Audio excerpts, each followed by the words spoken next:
Ooh. So we're going to start a cheeky little video on the way too. She's hiding away currently, all alone.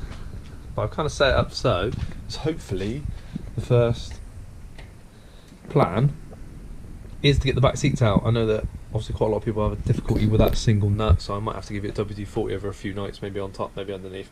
But I'll try and talk you through as best as I can the struggles that I get with it. But I've got a lovely light, really bright LED because I parked the car like a moron because the other two lights are over there. So this is my assistant, and hopefully we can work through the process and get all this out. I've tried to move all my rubbish out of the way, but we're going to try and get the back seats out as best I can because I want to get all the carpets up and make sure it's all dry because it has been very wet recently from my little lake in the back. I've dried it all out as best I can, but obviously underneath the carpets there's still going to be moisture.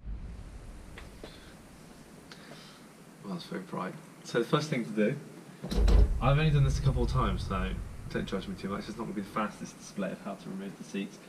I say I've done it a couple of times. I always get to a point where I can't remove that last nut, so that's why I bought some WD-40 today, and we're going to use that hopefully to loosen it up and maybe give me half a chance. I see a lot of people grind them off and stuff like that, so that might be a last resort, but I don't think I want to because I'd like to put something back in said hole, so hopefully we can get out. But we've got to take this little plastic bit off first of all. It should just be a lift up, and that pops out. It's a 17mm socket. You can use a Torx bit on top. I don't really know what size the Torx bit is, but it's bigger than 40 because I don't have the right size. It's normally easier if you get in all honesty.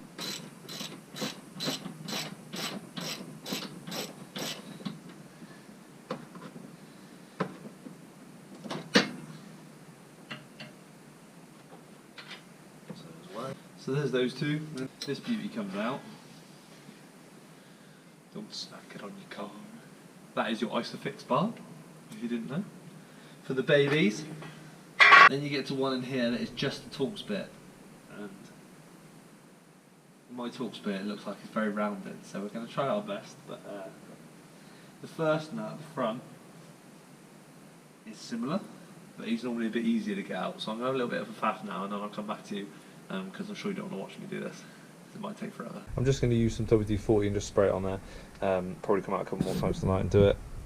And tomorrow, and then we'll try again because it is not turning currently. Whether I just have to whack it, maybe get some mole grips from work, or last resort it'll be just grind it off. But Cal's sort of sat here feeling sorry for herself. I'm pretty sure now I'm going to get a grinder for that nut in the back and just sort of grind it maybe into a square or a socket and use some mole grips, or if I can grind it into like a socket shape, I might be able to twist the bolt out still. If not, I'm just going to grind the head off and just go for it like that. But as a purchase for the car wash storage, a lot of you guys told me to get the trickle charger, so I bought one of these ones from Screwfix. I don't really want to put up on axle stands the whole time, so I'm pretty sure I am just going to take these wheels off, put the old ones on and leave it on the old wheels and just let those tyres go crap because I don't really care about those tyres. So just a little bit of an update. It's been, I don't know, maybe 2 weeks since I've insured the 197 and the 182's been here. I need to get it out really. I need to give it some fresh air. I've got some mole grips, got some wire brushes, so hopefully that's going to clean up the nut I can hopefully find underneath, and we're going to do it that way. So I need to get the car out. So I've had my little trickle charger on the go, and we'll see if it's been doing its job now because I'm going to start her up, but obviously I have to take the battery cover off, but I literally have no room in it at all. I've moved everything on or underneath the bench. So hopefully that's what done its job, so I'm going to get it now, turn it on and take that beauty out. Fingers crossed, touch wood and all that.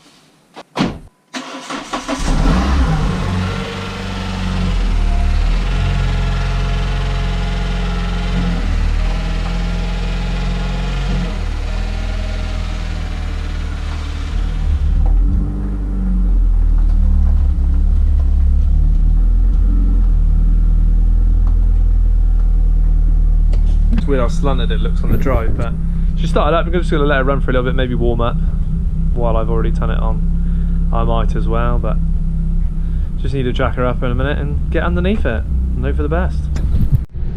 So I'm really hoping that this is the godsend. Some mole grips, some wire wool and some WD-40. Obviously I do need to, that's for underneath, hopefully. got to keep lubing it up, and then hopefully I should be able to try the mole grips on the top. I keep saying hopefully, so hopefully I am. On that one, which is moist because I keep piling it up with WD, but like James says, I need to get at the bottom really, so hopefully, if not, I'm just going to grind the crap out of it because I've had enough. My car's wet, it's going to start getting mouldy if I leave it too much longer, I bet. So now is the time to get it done. It's now warm. I've driven it backwards and forwards a few times. I'm just here.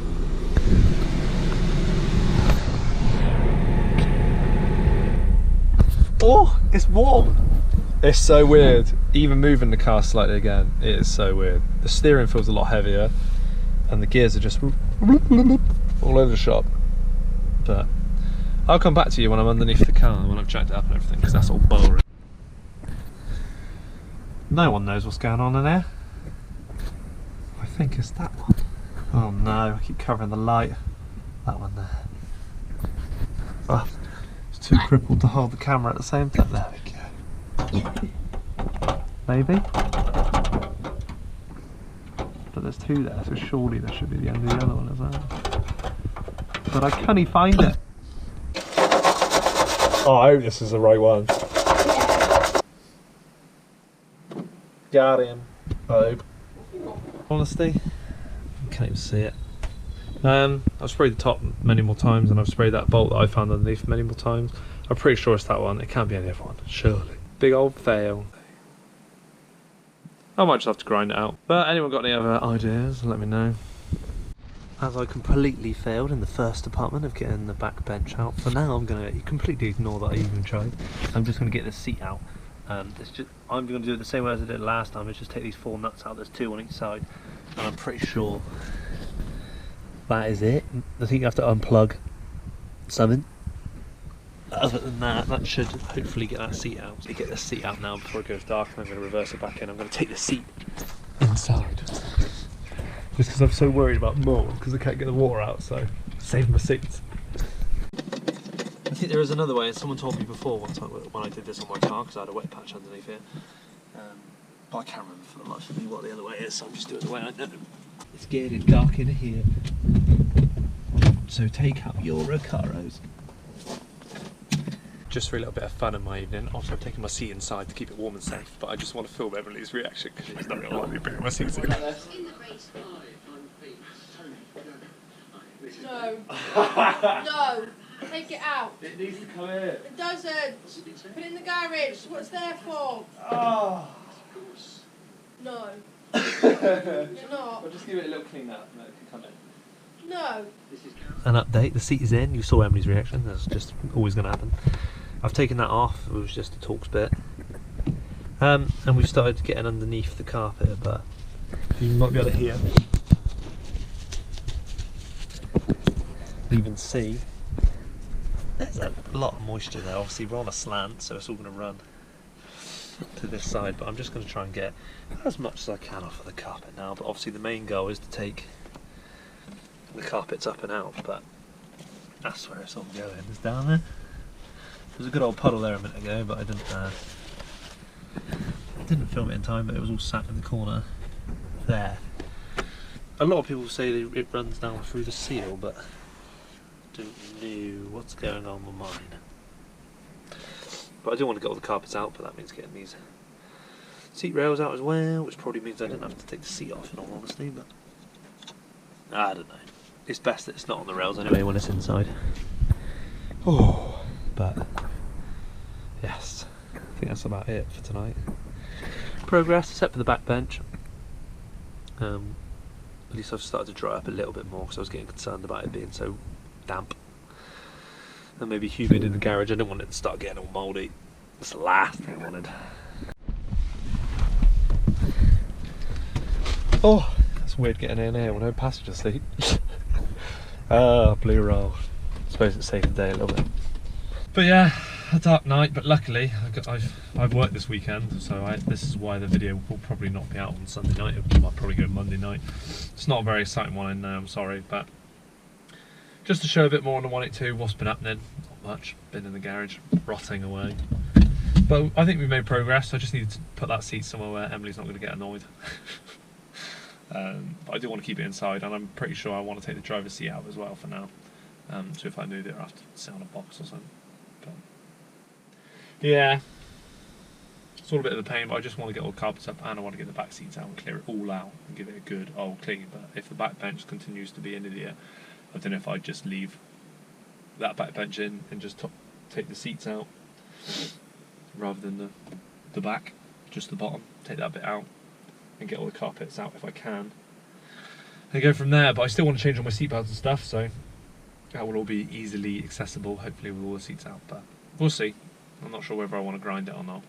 I don't know how keen I am on that. But yeah, thanks for tuning in. Like it if you want. And I'll see you next time.